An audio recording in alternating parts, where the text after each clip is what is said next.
तो क्या कहता है आज मेष राशि के जातकों का राशि फल। आज आपका फायदा होगा या फिर नुकसान हो सकता है, खर्च बढ़ सकता है, क्या होगा देखिए। देखिए, मेष राशि के जातकों को बताऊं कि आपके राशि में सूर्य की स्थिति है और वो कृतिका नक्षत्र में अपने ही नक्षत्र पर गोचर कर रहे हैं और चंद्रमा केतु के साथ है। मंगल की स्थिति शनि के सानिध्य में बनी हुई है, भले ही वो कुंभ राशि में लेकिन शनि के घर में है और धनिष्ठा नक्षत्र पर है, अपने ही मंगल के नक्षत्र में है। ऐसे में क्रोध पर नियंत्रण रखना बहुत ज़रूरी है क्योंकि क्रोध आ सकता है और क्रोध अगर आएगा तो सिर्फ नुकसान आपका करेगा। थकान और बेचैनी महसूस होगी।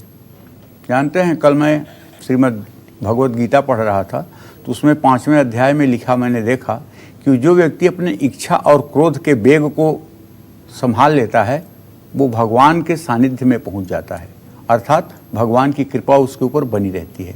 इच्छा और क्रोध मतलब आप अपने इच्छा के वशीभूत होकर पागल न हो जाएं और क्रोध आपको इतना विचलित न कर दे कि जो आपको करना नहीं है वो भी आप कर दें। तो सिर्फ ये 5वें अध्याय में है, सिर्फ इच्छा और क्रोध अगर दोनों के वेग को आपको सहन करने की क्षमता आ गई है तो निश्चित रूप से आप ईश्वर के पथ पर लग गए हैं, ये आपको समझ लेना चाहिए।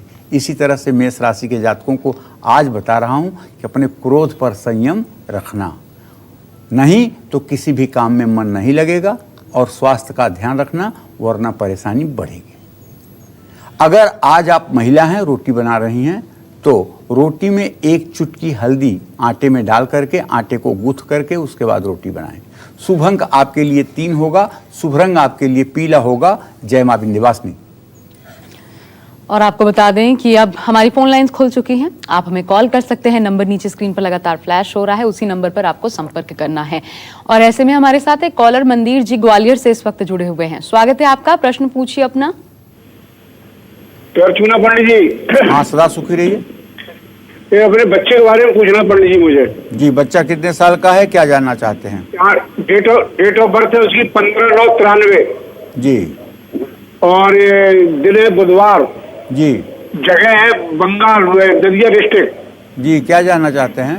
इसके बारे में एक तो पंडित जी बीमार रहता है ये ज्यादा, सही और बात है।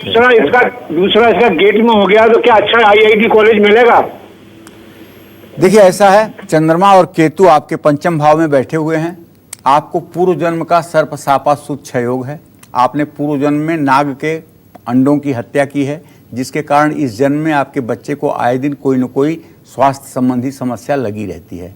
तो आप बनवाइए 5 ग्राम का सोने का नाग और महाकाल उज्जैन में जाकर के उसकी पूजा करके महाकाल उज्जैन में शिवलिंग पर आप उसको दान कीजिए। बेटे को आपके कभी एक टेबलेट खाने की जरूरत नहीं पड़ेगी, पूर्ण रूपेण स्वस्थ होगा, ऐसा हमारा ज्योतिष कहता है।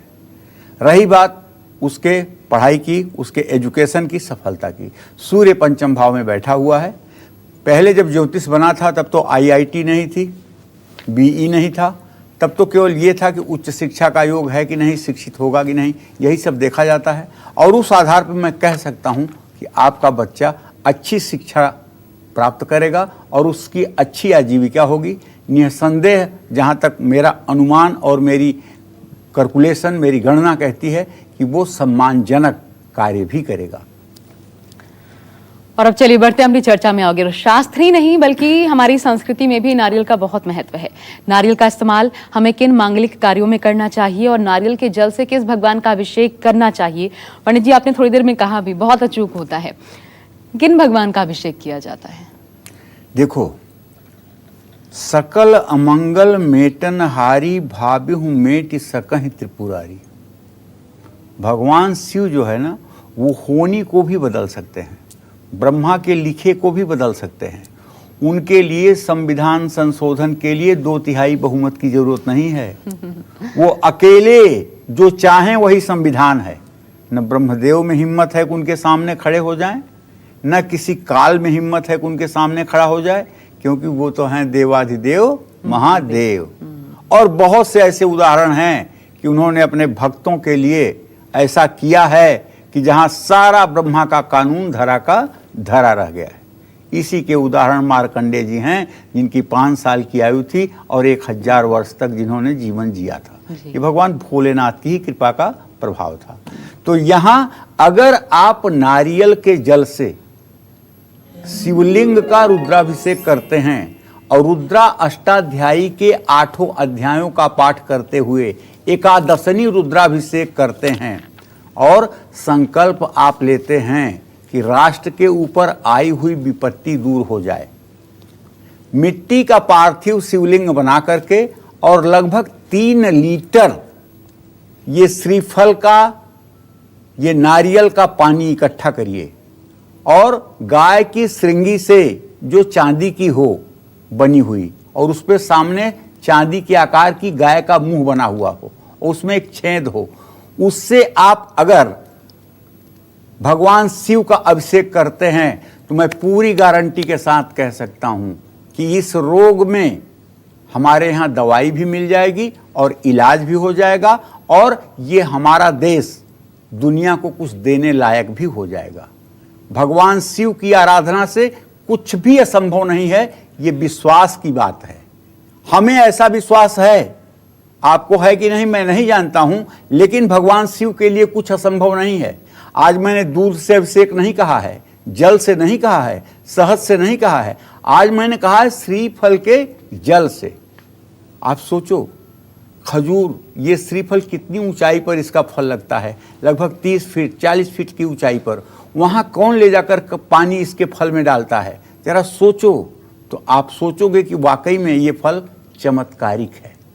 और अगर इसको तोड़ तोड़ करके 3 लीटर जल इकट्ठा कर लिया जाए और उससे किसी शिवलिंग पर,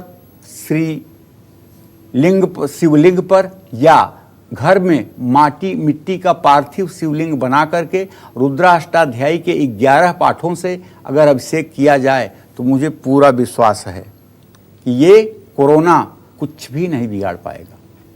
श्रीफल शुभता का, समृद्धि का, सम्मान का, उन्नति का सौभाग्य सूचक होता है। और तो और एक बात बताऊं, श्रीफल ईश्वरीय सिग्नल देता है, भविष्य में होने वाली घटनाओं की आपको जानकारी देता है। ये बड़ी आश्चर्य की बात है। आप सोचेंगे अरे यार, नारियल कैसे बताएगा कि हमारा क्या होने वाला है आगे? नारियल बताता है। मैं आपको बताऊं कि आज के लगभग 17 साल पहले सारे देवी देवताओं के स्थान में नारियल छील करके चढ़ाया जाता था और उसको नारियल वहीं तोड़ा भी जाता था। लेकिन जब से ये आतंकवादी बम लेकर के हमारे मंदिरों में घूमने लगे, तब से नियम ये हो गया कि अब नारियल आप चढ़ा तो सकते हैं लेकिन तोड़ नहीं सकते हैं। और यहाँ तक कि वैष्णो देवी में तो नारियल आप लेकर जाइएगा, लेकिन नारियल का झोला पहले ही रख लेंगे, आप खाली हाथ वहाँ पिंडी का दर्शन करने जाइएगा और फिर नारियल लेकर के आप वापस आइए, उसे घर पर फोड़िए या रास्ते में फोड़िए।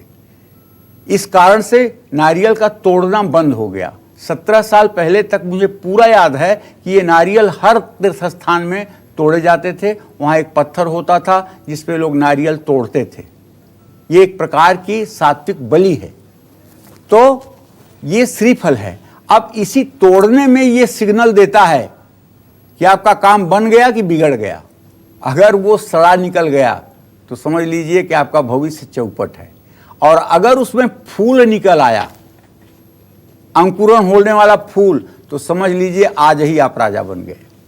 वो फूल आप खाइए, अपने परिवार वालों को खिलाइए और आनंद पूर्वक दर्शन पूजन करके अपने घर आइए। चिंता मत करिए, 1 साल के अंदर आपकी पूरी जिंदगी बदल जाएगी।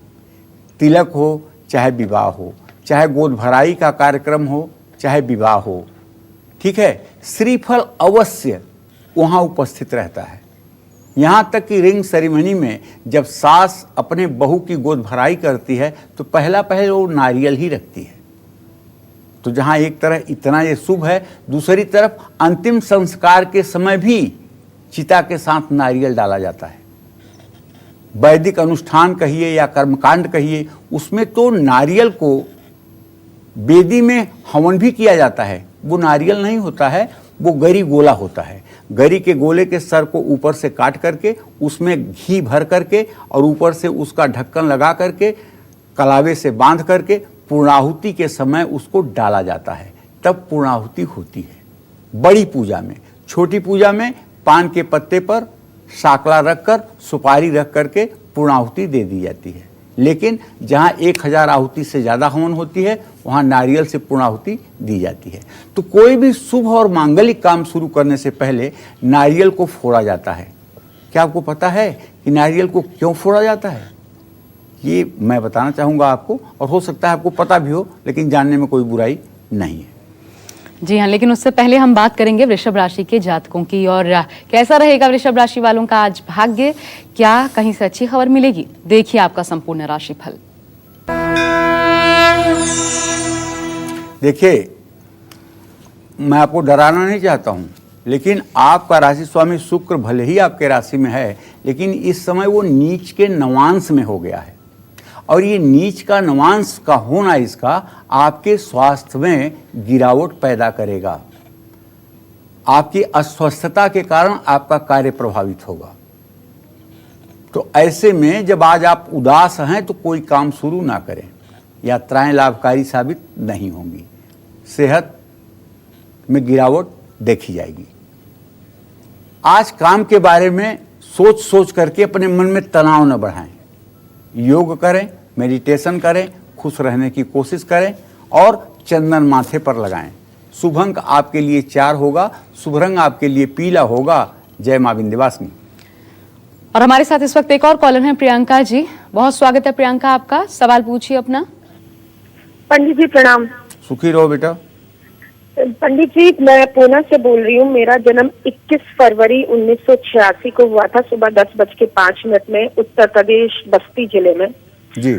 8 साल हो गया मेरी शादी को। मुझे संतान की प्राप्ति नहीं है। बहुत सारे डॉक्टर्स को दिखाया है, तो डॉक्टर बोल रहे हैं IVF ही एकमात्र जरिया है संतान प्राप्ति का। तो मेरा प्रश्न ये है कि क्या IVF से मुझे संतान प्राप्ति हो सकती है, और अगर हो सकती है तो मैं कब करवाऊं IVF? इस साल, अगले देखो साल बेटा, या ऐसा है, आपने जो 2022? प्रश्न किया है प्रियंका, आपके पंचम भाव का स्वामी शनि स्वगृही होकर के पंचम भाव में विराजमान है और लग्न का स्वामी बुध शुक्र के साथ भाग्य स्थान में। दोनों की स्थिति परस्पर पंचम नवम है। दुनिया की कोई ताकत नहीं रोक सकती है कि आपको संतान न हो। आपको संतान होगा होगा होगा।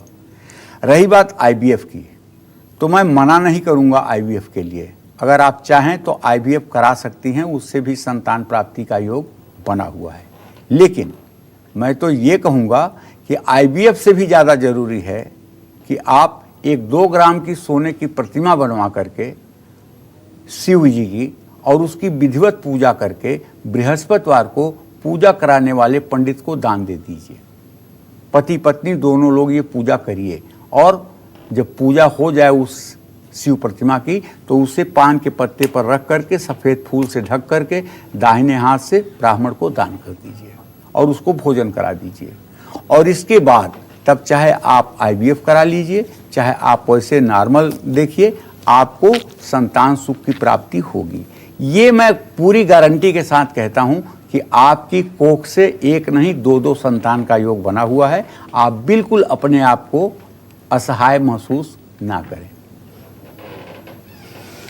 और चलिए बढ़ते हैं आगे। और इससे पहले पंडित जी ने आपको बताया था कि नारियल हर विधि विधान में, हर मांगलिक कार्य में फोड़ने की परंपरा है। क्यों है ये भी जानना जरूरी है आपको। पंडित जी, क्या कारण है कि फोड़ा जाता है? गाड़ी खरीदिए तब, घर प्रवेश हो तब, गृह प्रवेश में भी फोड़ने का कारण क्या है? देखो आशा, हमारे यहाँ वाम मार्ग दक्षिण मार्ग 2 प्रकार की उपासनाएं हैं। वाम मार्ग कहते हैं वो साधना जिसमें मतलब कि पंचमकार, जिसमें मांस से भी पूजा होती है, बलि भी होती है। लेकिन वाम मार्ग वो है, और दक्षिण मार्ग वो है जहाँ सात्विकता से पूजा होती है। सात्विकता का अर्थ है कि जहाँ बलि के स्थान पर नारियल, जायफल और नींबू, ये 3 चीज़ की बलि दे देने पर वो वही बलि होती है जो बलि शास्त्रों में पंचमकार से होती है। तो नारियल, नींबू और जायफल, ये 3 चीज़ों की बलि भी देवी देवताओं के संतुष्टि के लिए परम आवश्यक है। देवी देवताओं को बलि क्यों चाहिए? बलि माने होता है बलिदान, और देवी देवताओं को बलि नहीं चाहिए। जैसे विंध्यवासिनी के मंदिर में बलि जो होती है वो विंध्यवासिनी को नहीं चाहिए। उनकी जो 64 योगिनियां हैं उनके पीछे, उसमें से 8 ऐसी हैं जो बहुत खुर्राट और बहुत तेज तर्रार हैं और बहुत तामसी हैं। अगर उन्हें बलि न मिले तो वो उपद्रव कर देंगी, और उपद्रव नहीं तांडव कर देंगी। एक पुलिस अधिकारी ने बलि बंद करा दिया था और 36 घंटे के अंदर उनके संपूर्ण परिवार का एक्सीडेंट हुआ था। अच्छा। और आकर के उन्होंने हाथ जोड़कर बलि चालू करवा दिया। बलि आवश्यक है। नाग बलि, काक बलि, पिपीलिका बलि, गो बलि, स्वान बलि। कुत्ते को कुछ खिलाते हो तो स्वान बलि है, गाय को खिलाते हो तो ये गो बलि है, चींटी को खिलाते हो तो पिपीलिका बलि है, कुत्ते को खिलाते हो तो स्वान बलि है। ये अपने पितरों को भी संतुष्ट करने के लिए ये बलि की जाती है। लेकिन जो लोग सात्विक सदाचारी हैं उन्हें किसी प्रकार विप्रवर्जा मयरिता, मांस, मदिरा, इन सब से संबंधित और हिंसा से संबंधित बलि के लिए सख्त मनाही की गई है। अगर ऐसा करते हैं तो अधोपतन को प्राप्त होते हैं। इसीलिए नारियल, नींबू और जायफल की बलि दे करके पूजा को संपूर्ण किया जाता है। नारियल के बाहरी आवरण को घमंड का प्रतीक भी माना जाता है। नारियल के आंतरिक जो वातावरण है, नारियल है, उसको शांति का प्रतीक माना जाता है। नारियल फोड़ने से मनुष्य अपने अहंकार को नष्ट होता हुआ देखता है, और भगवान के सामने नारियल अर्पित करने से अज्ञानता का भी नाश होता है। ऐसा माना जाता है कि भगवान के सामने जब हम नारियल अर्पित करते हैं, नारियल फोड़ते हैं, तो उससे हमारे शरीर और आत्मा की शुद्धि तो होती है, एक प्रकार से सरलता भी हमारे अंदर आती है।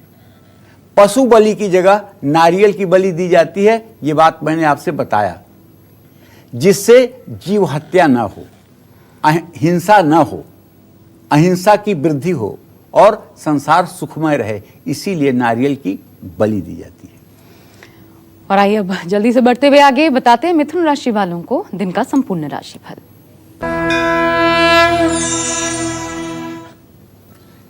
एक बात नई हुई है आपके राशि में, वो ये कि आपका ये राहु अब मृगशिरा नक्षत्र में आ गया। आर्द्रा नक्षत्र में था तो ये इसका नक्षत्र था राहु का। खूब तांडव किया इसने। ये देखो ना, कोरोना को कैसे बढ़ा करके आतंक करके सबको घरों में रोक दिया, देवी देवताओं की पूजा बंद हो गई। अब इससे बड़ा राक्षस का प्रभाव क्या दिखेगा समाज में। आज तक अगर 5100 वर्षों का इतिहास देखा जाए तो कभी ऐसा नहीं हुआ पूरे भारत में देवी देवताओं का दर्शन पूजन बंद हो गया। लेकिन आप चिंता मत करिए, अब राहु ने अपनी कक्षा बदली है। कक्षा माने नक्षत्र बदला है। अब आपको सेहत का साथ भी मिलेगा, मन भी प्रसन्न रहेगा, मनचाहा भोजन भी मिलेगा, परिवार का सहयोग भी प्राप्त होगा और आपका मान सम्मान भी बढ़ेगा, लोकप्रियता भी बढ़ेगी। आज भाग्य अब आपके साथ है, लाभ उठाइए। किसी भी तरह का नशा सेवन अब मत करिए। शुभ अंक आपके लिए 8 है, शुभ रंग आपके लिए स्लेटी है। जय मां विंध्यवासिनी।